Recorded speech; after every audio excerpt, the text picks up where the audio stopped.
көреміз енді. Апайыңыз уәде берді ғой, жауап бере алмаған жерін алып тастаймыз деп. Өзіңіз кішкентай кезіңізде қандай бала болдыңыз? Қазір айту өте қиындау болатын шығар. Мен не жатады? Қорлап отқан. Бала кезіңіздегі бүйтіп механик болғыңыз келді, және математик болғыңыз келді. Сол түсе алмай қалды. Енді бізден көріп отырсыз ба? Мен бақыты туралы айтып қоямын.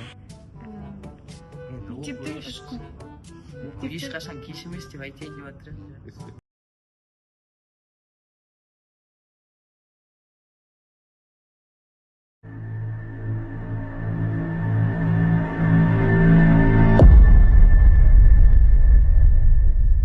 Сәлем достар, бүгін біз ерекше подкаст жазып отырмыз. Өйткені біздің студиямызда өз мектебіміздің басшысы, білім кемесінің капитаны Есен Орынбасарұлы.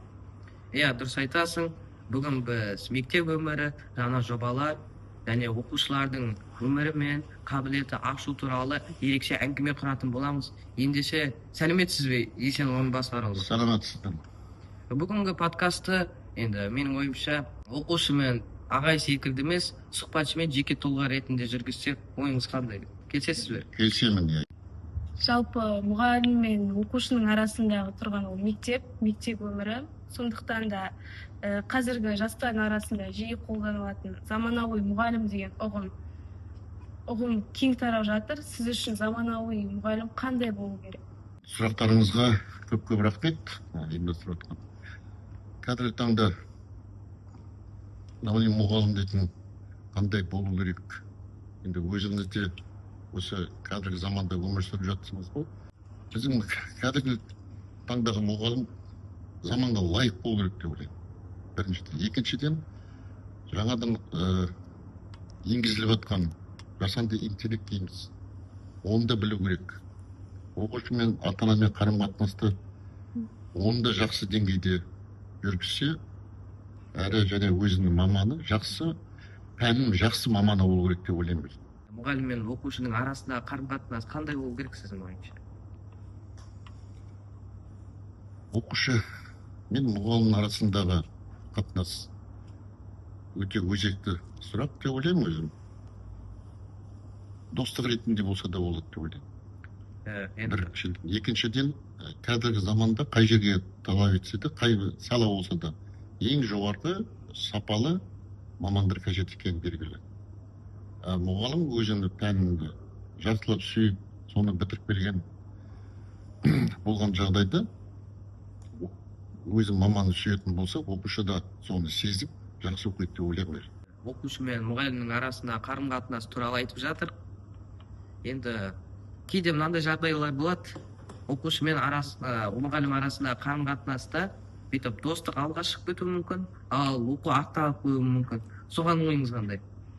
Жоқ, олай екеуі де тең болу керек деп ойлаймын.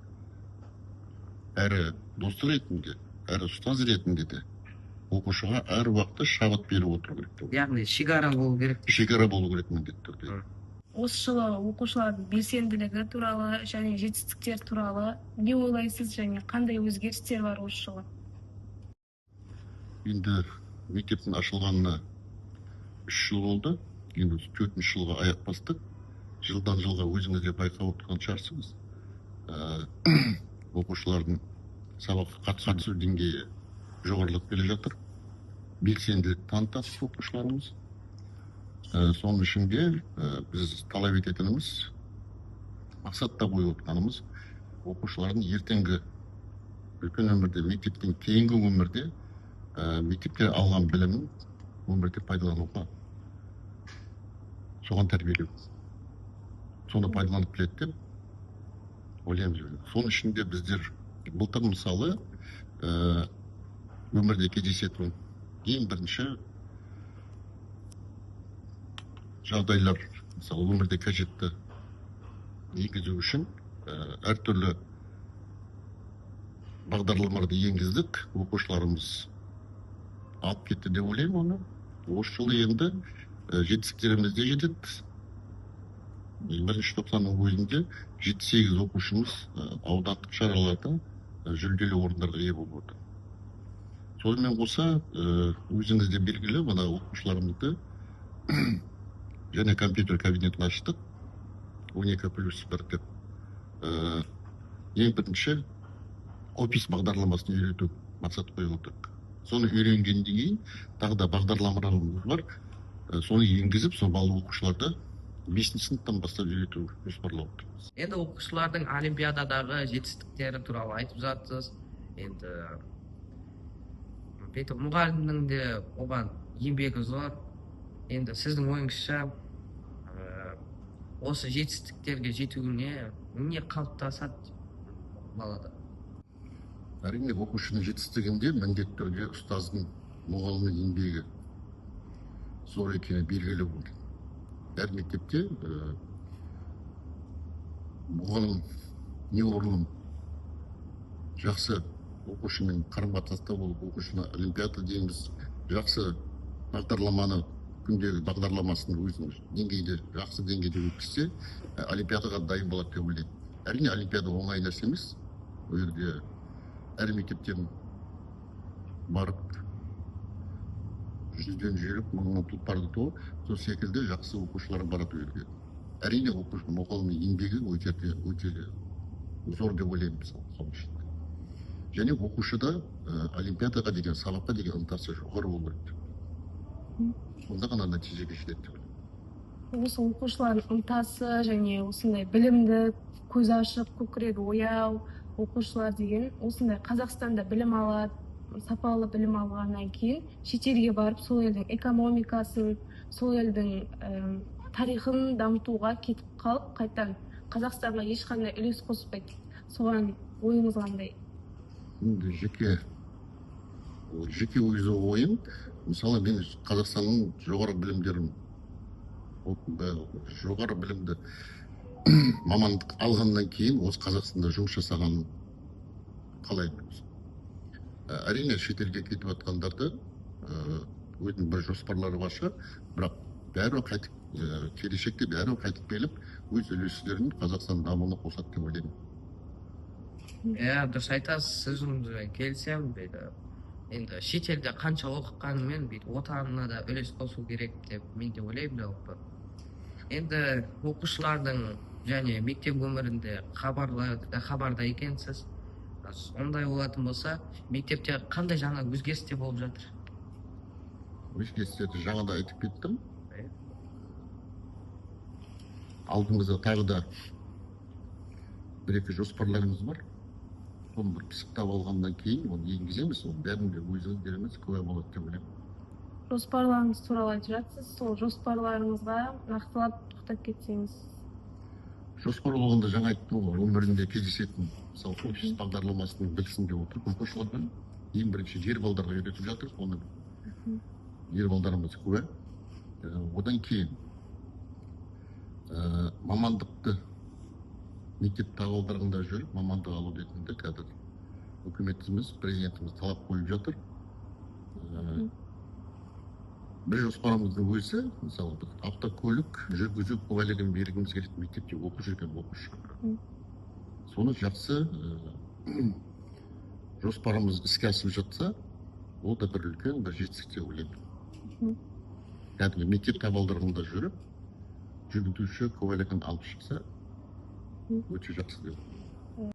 Айтып жатқан жауабыңызды естуге өте қуанып тұрмын, себебі 2 жылдан кейін мектеп бағдарламасы бойынша куәлік аламын. Енді президенттің талабы туралы айтып жатсыз, өзіңіздің талабыңыз қандай және біздің оқушыларға көңіліңіз тола ма? Көңілім оқушыларға толады. Өте жақсы оқушыларымыз.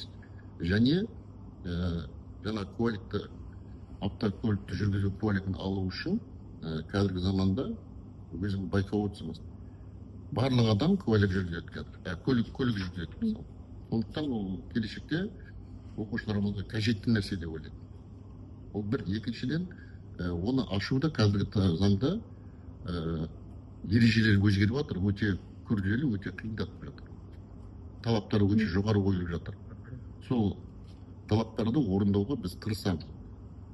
Және оқушыларымыз да жүргізу куәлігін алған уақытта жол тәртібін ережесін бұзбайды деп ойлаймын. дұрыс айтасыз. Және осының алдында жаңа балдардың мектеп кезінен өзінің мамандығына дайындалу, соған бейімдеп жатырмыз деп айтып жатырсыз.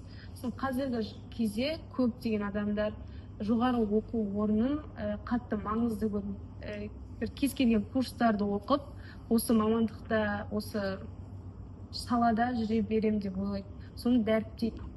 Соған келісесіз ба, немесе 50-50 ма? Жоқ, жеке өз пікірім, жоғары оқуды оқыған дұрыс деп ойлаймын. Ал өмір бойы оқу керек деген қазір талап. Сондықтан жоғары оқуға түсу керек деп ойлаймын. Әркім өзі біледі ғой. Бірақ ол жоғары оқуды бітіріп, жақсы маман иесі болуға мен тілектеспін, және соңында оқушылардың ұстанғанын жақсы көремін. Ендеше осыдан сұрақтарымыз бітті және талқылау да бітті. Онда ендеше блиц интервьюге көшейік. Өзіңіз кішкентай кезіңізде қандай бала болдыңыз? Өте айту өте қиындау болатын шығар енді бір. Енді мен шынымды айтсақ, орыс мектебінде оқыдым. Орыс мектебінде оқыдым. Ол кезде орысшаға кәдімгідей орыс тілді білу талап қойылған. Орысша оқысаңыз жақсы болады деп, орыс мектебінде бітірдім. Колледжде орыс тілді бітірдім, жоғары оқуымда орыс тілді бітірдім. Қандай оқушы болды дегенде, мен өте жоғары білімді жақсы оқыдым деп айта алмаймын, төмен оқыдым деп айта алмаймын. Орташа, иә? Орташа десек те болады. Бірақ ең сүйікті пәнім мен математика оқыдым және тарих болды. Сондықтан оқушыларымыз бір математикаға жақындау болған. Жалпы сіз тарихты, математиканы дамытуды жақсы көресіз, ол білінеді қазіргі бізге бағыт бағдар бергеніңізден де білінеді да. Осы кішкентай кезіңізде осындай директор боламын дегеннің алдында сізде бір арман болған шығар, осы тарих немесе математикаға бір қатысты арманыңыз болды ма? Қандай арманыңыз болды? Ондай арманым болды. Мен мектепте оқып жүргенімізде армандаған инженер болу еді. Бір емтихан тапсырдым, ол уақытта УБТ дейтін жоқ. Кәдімгі емтихан тапсырамын, емтиханнан мен бір пәннен 3 алдым, екінші пәннен өте алмай қалдым. Сондықтан келесі жылы барып, мен тарих факультетіне түскенмін. Жалпы өзім техника жағына түскім келген, инженер болу армандаған. Енді тарих факультетін бітіргеннен кейін мұғалімдік жолына көштім. Енді осы салада уже 40 жылға жақындап болып жұмыс жасамадым. Бала кезіңіздегі механик болғыңыз келді және математик болғыңыз келді, сол түсе алмай қалды.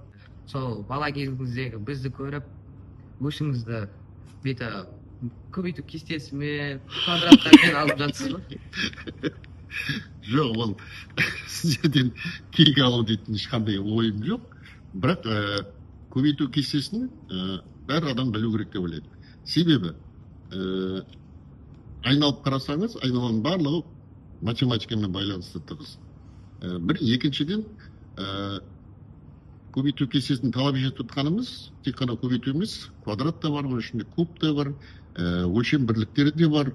Сосын пайызды да қосып жатыр енді. Мен мысалы жасым 60-тан асып кетті қазіргі таңда. Сол көбейту, мысалы, мен мектепте оқыған көбейту әлге шейін өзгерген жоқ мысалы.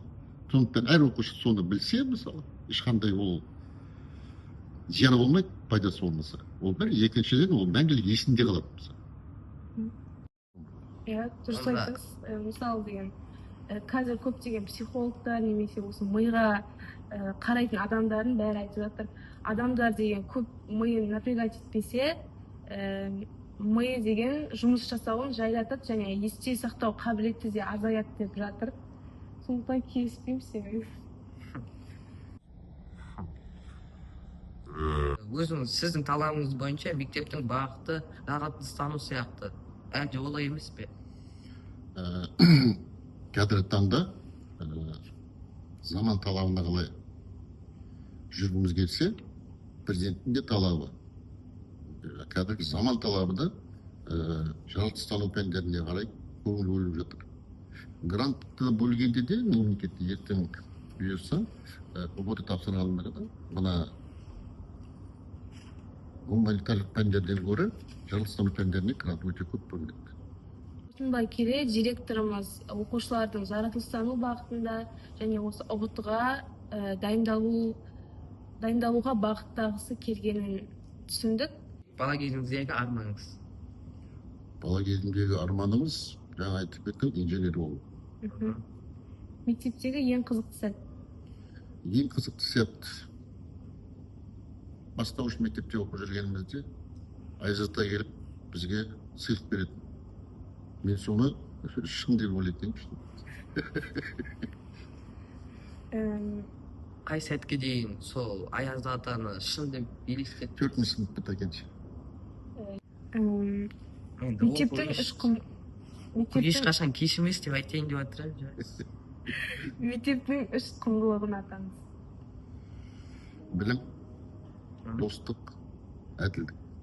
Керемет. Енді үлгі тұтынған тұлғаңыз? Үлгі тұтатын. Мен көбіне Белгілі авторлар ма? Бауыржан Момышұлының сөздерін жақсы көремін, сол кісіні үлгі тұтамыз. Бауыржан Момышұлы сіздің ойыңызда қандай сөзбен жадыңызда қалды? Бауыржан Момышұлының әрине ерліктері бәрімізге де белгілі. Соның ішінде қанатты сөздері өте көп. Соның ішінде ең несінде жақсы көретін тілі, несінде қанат сөздерінің бірі тәртіп бар жерде жеңіліс болмайды. Тәртіпке бас иген құл болмайды. Ендеше уақытымыз бүгін зымырап өтті.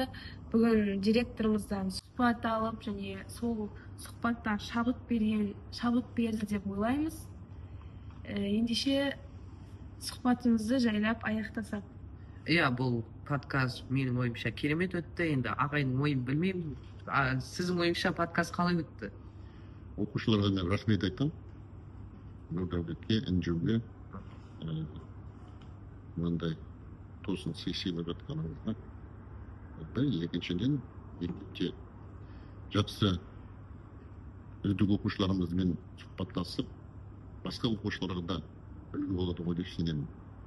Ендеше біздің қателіктеріміз бар болса, кешіріп қойыңдар, біздің алғашқы подкастымыз. ЗРК Майт өз подкастын аяқтайды.